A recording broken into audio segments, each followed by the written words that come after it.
Welcome back. Solving content discovery challenges with single sign-on. Subscription fatigue with single subscription. Streambox Media, backed by Micromax, aims to transform how Indian households access and enjoy entertainment at home.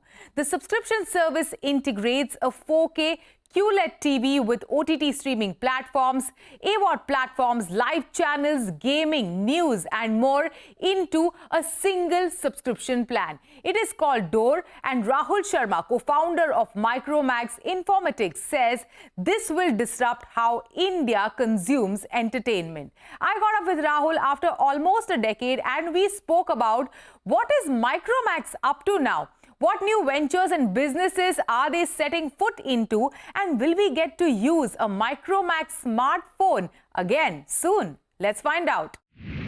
So we are meeting on the sidelines of the launch of Dor.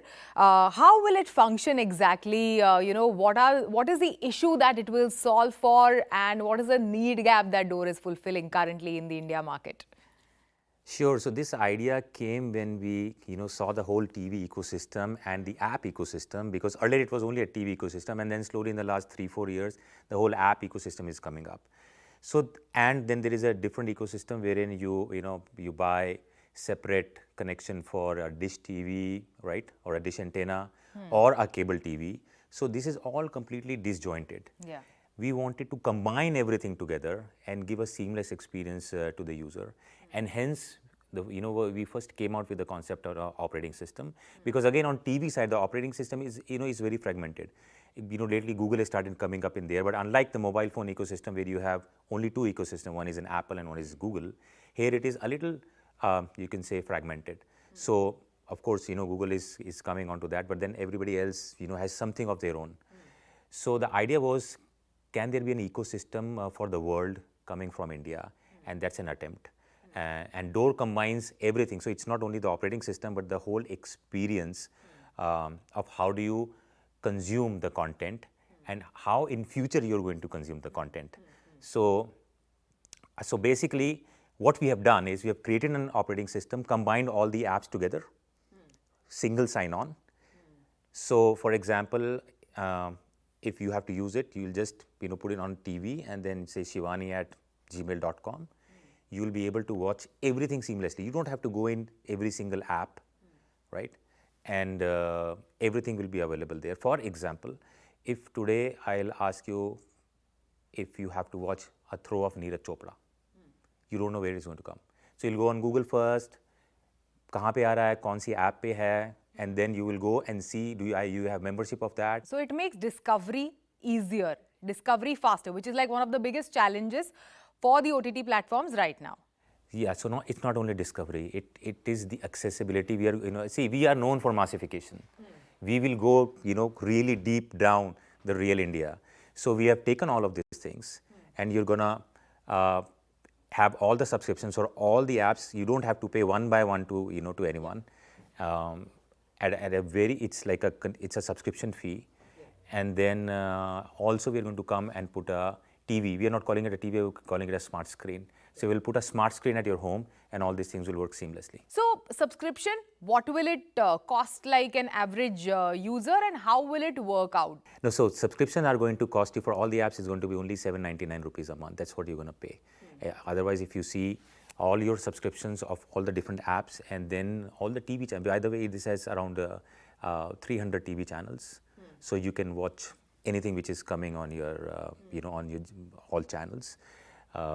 It has sports, it has news, and beautifully we have used AI into this, which I'll tell you, and of course all the apps.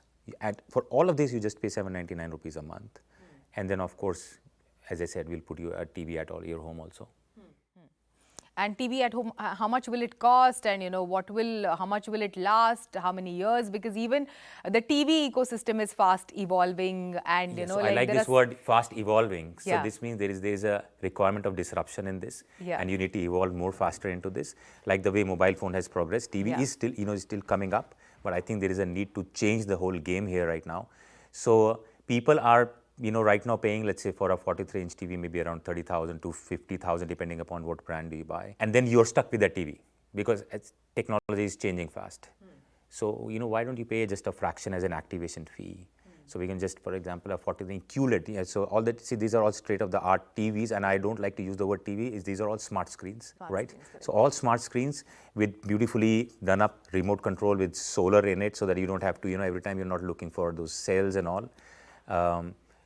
So state-of-the-art smart screen, and we're just going to pay $9,999, and that's an activation fee, and then just pay $799 a month, and it's yours. That's wonderful. And, Rahul, we all know how when Micromax entered the smartphone market, and I'm going to pick on the word that you used in your last answer, which is disruption. So how is, Dor going to disrupt, along with Streambox Media, going to disrupt the entire connected TV ecosystem in the country? Where do you see opportunities? Where does India stand when it comes to connected TV right now? So right now, if you see the ecosystem, there are only, let's say, 100 million homes using the TVs. The opportunity is for the next 100 million also, because if we have like 350 million homes, then you need to have a connected TVs. So it's a huge opportunity, and as the country is growing fast, as I said, you don't need to be stuck with one technology. So this TV, what it does is smart screen. What it does is basically. Normal TVs have a warranty of an year or so. Yeah. Here, your warranty is 4 years. Normal TVs, I don't know whether the operating system upgradation happens or not. Here, the OS is going to get upgraded every quarter. So, if in 4 years, your TV is going to be new. So, it's not that your friend is going to come and say you're stuck with old TV. It's not like that. And always, you will have an option to change your TV. So we'll keep on coming with those options. Like after 43, if you want to upgrade to 55 or you want to upgrade to 65, all those options will be there. Right? So it's a different way of how do you consume, and also a very different way even, how do you get a TV at your home or a smart screen at your home. Now, let's move on and speak about Micromax. Okay, what is your vision for Micromax? What is going on? What is going on right now, and what is the vision going forward? No, so see, right now, we are tied up with the vision what the government of India is having in terms of manufacturing, that make India a manufacturing hub. So we already have our factories all firing up. All the 4 factories are doing fantastic.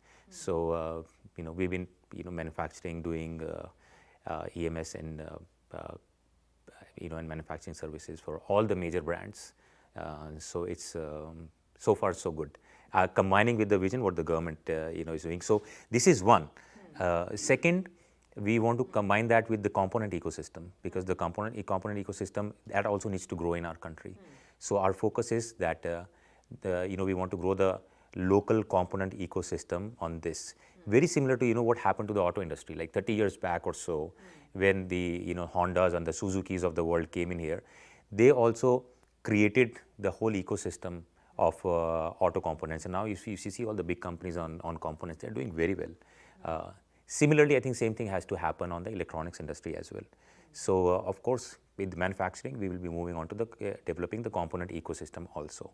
So if as a country we have to progress, we have to have these these technologies and capabilities here.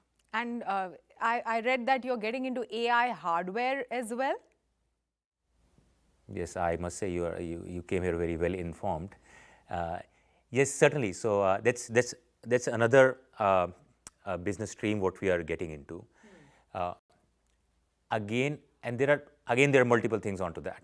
So, for example, so we all say that AI is going to take over everything, or AI is very important for any country per se. So if it is very, very important for any country, then we must, so AI is all about what? AI is then you need to train your models. So if you have to train your model, let's say your model is 80 billion tokens or 100 billion tokens, or let's say like a ChatGPT, we are like 405 billion tokens. You need to train them and on big servers, and that's where NVIDIA GPUs come in. So what we are doing here is that we are coming up with something where you do not have to pay a huge amount for these many servers. We're going to cut all that hardware infrastructure to 1/10 of the cost. When it happens in India? Yes, 1/10 of the cost, and you will still be able to train your models and at 1/10 of the cost. This means everybody will be able to afford that. For example, if there is a university and they want to train their, let's say, some model, but they do not have the capacity to buy, that hardware because it's very expensive, right? How do they do that? So we will be able to enable that. So imagine if we are able to do this and enable, let's say, everybody or massify this whole thing, then we'll be able to train our models and hence, so this means we will be having a lot of compute power by virtue of which we'll be able to train, which will help the country to, to move faster and forward in AI space. And on the note of AI, we have seen over the past 1 year how on-device AI has taken huge strides in 2024. Almost all the players are, coming up with devices with AI on it. Having said that, do you plan to go back to the smartphone market? Do we see brand Micromax launching another smartphone in the coming days? No, see, right now we're absolutely focused on manufacturing, and as I said, it's going quite well in manufacturing for a lot of brands, and we have a lot on our plate right now. So doing manufacturing, creating multiple factories, then getting the whole component ecosystem here, then doing this whole AI infrastructure piece. Then there is one more thing also, which maybe next time when we meet we can discuss on that. So I think all these things dovetail into the mission, what the government of India's mission of creating things out here locally. So so made far, in so, India. Yes. Yeah, but Micromax was one such brand that, all of us Indians were really proud of. Like now, Apple is manufacturing in the country, let's say, but Micromax was a brand that launched the first Indian smartphone. So why not make a comeback in the India market? That's like one of the largest smartphone markets in the world. Oh, I know. So see, Micromax is still there, but rather than B2C, we are focused more on B2B now. Yeah. And hence you don't see those TV commercials. But on B2B, we are doing great, maybe way better than, what we were doing earlier. But since it is B2B, things are going well. Is there any hope for the Indian consumer to see Micromax brand in the smartphone market going forward at all? You just want to have an answer from my... I have to probe. I know. As I said, things are going well right now on manufacturing. Okay, all right. Thank you so much, Rahul. Thanks for joining us. Absolutely, my pleasure. With that, it's a wrap on Storyboard this week. You can catch all of our content on Facebook, X and YouTube. Thanks for watching. We will be back same time next week. See you soon.